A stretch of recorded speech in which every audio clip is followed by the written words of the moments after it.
Bismillahirrahmanirrahim. Kita lanjutkan ke materi berikutnya mengenai preposition atau kata depan. Kata depan diikuti dengan noun, pronoun, noun phrase, ataupun dengan gerund, yang mana keempatnya disebut dengan object of preposition.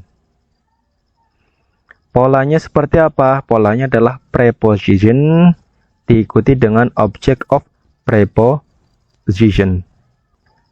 Bisa berupa noun, pronoun, noun phrase, ataupun gerund. Di mana ketika ada preposisi ketemu sama object of preposition akan membentuk prepositional phrase. Ini sebelumnya sudah kita singgung di materi awal. Jadi mudah-mudahan bisa lebih paham lagi. Berikutnya, preposisi berdasarkan jumlah katanya itu ada dua jenis. Ada single word atau terdiri dari satu kata. Yang kedua, complex word, yakni terdiri lebih dari satu kata. Contoh yang single word itu apa? Contohnya on, in, at, before, after, with, without, about. Ini terdiri dari satu kata ya. Contohnya adalah Tukiem lives with her mother. Nah, di sini preposisinya adalah with. Nah, di sini terdiri dari satu kata saja. Sedangkan complex word itu terdiri lebih dari satu kata. Contohnya because of, in front of, for the sake of. Ini terdiri lebih dari satu kata. Ada yang dua, ataupun ada yang tiga, ada juga yang empat. Tetapi ini menjadi satu kesatuan. Menjadi satu kesatuan sebuah preposition. Menjadi satu kesatuan suatu makna. Contohnya because of artinya adalah karena, in front of artinya di depan, for the sake of artinya demi. Contoh, his house is in front of my office. Di sini preposisinya adalah in front of. Termasuk complex word karena preposisi ini terdiri lebih dari satu kata, tetapi dia maknanya satu, di depan. Rumahnya itu di depan kantor saya. Untuk list lengkapnya teman-teman bisa searching di website. Misal teman-teman menggunakan search engine Google, misal teman-teman ketikkan saja, nanti di situ banyak memunculkan jenis-jenisnya. Soal di sini ada two word preposition, ada three word preposition.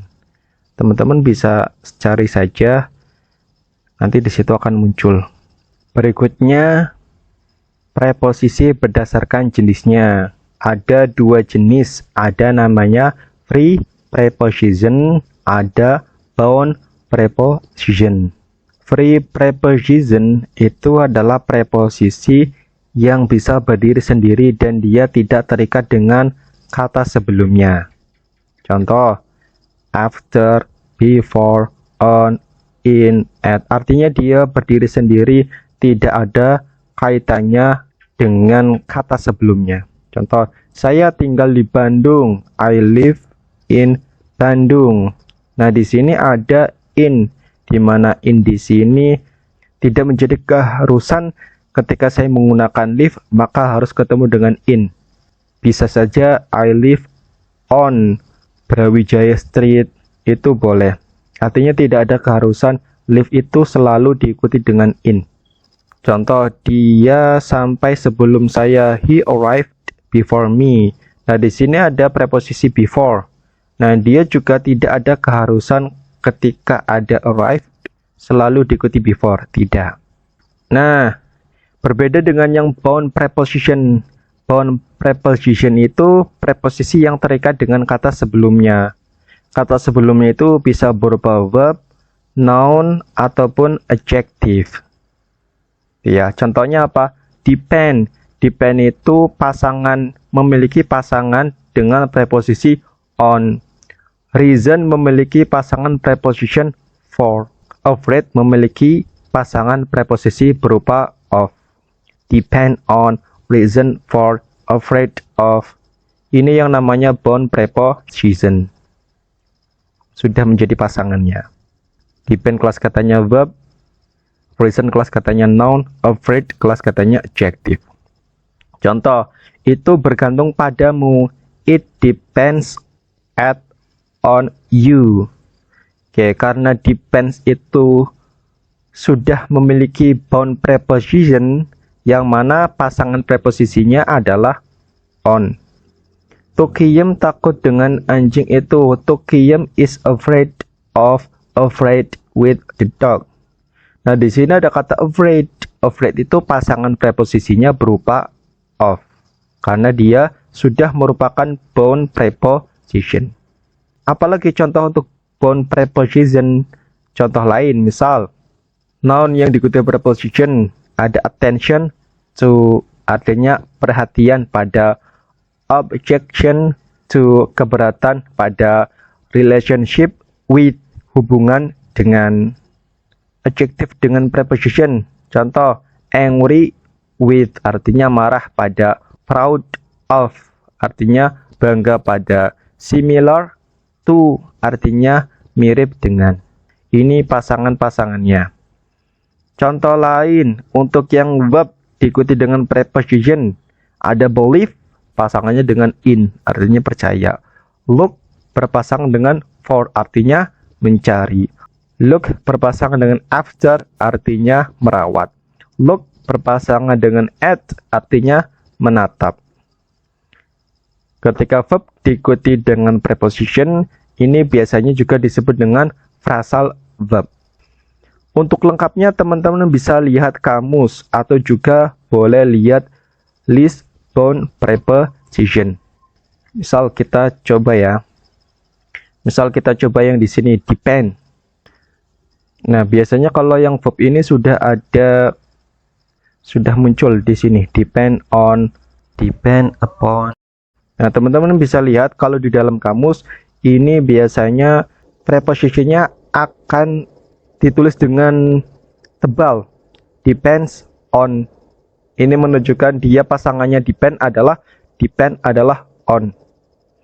Contoh lagi, misal reason. Nah, reason di sini ada pasangannya dengan for. Contoh afraid. Nah, afraid ketika diikuti dengan preposition, maka preposition yang cocok bisa menggunakan of, juga bisa menggunakan for, tetapi tidak menggunakan with.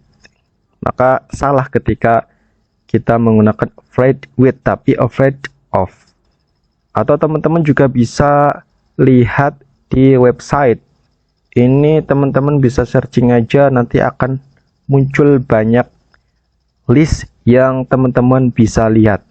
Kita bisa lihat di sini bound preposition, verb yang ketemu sama preposition of apa saja, misal accuse of, approve of, dan seterusnya. Jadi teman-teman nanti silakan bisa lihat saja, boleh menggunakan kamus, dictionary, ataupun teman-teman bisa melihat atau mencari langsung pada list bound preposition. Ringkasannya adalah preposition itu adalah kata depan, di mana kata depan itu diikuti dengan noun, pronoun, noun phrase, dan juga gerund. Keempatnya ini dinamakan object of preposition. Polanya, preposition diikuti dengan object of preposition yang mana akan membentuk prepositional phrase. Preposisi sesuai jumlah katanya dibagi menjadi dua. Ada single word yang terdiri dari satu kata, ada complex word yang terdiri lebih dari satu kata. Preposisi sesuai jenisnya itu ada dua, ada free preposition, ada bound preposition. Kalau yang free preposition itu adalah preposisi yang bisa berdiri sendiri dan tidak terikat dengan kata lain sebelumnya. Sedangkan kalau yang bound preposition itu adalah preposisi yang terikat dengan kata sebelumnya. Kata sebelumnya bisa berupa verb, noun, ataupun adjective. Itu saja untuk materi preposition. Mudah-mudahan bisa difahami. Everyone can be better.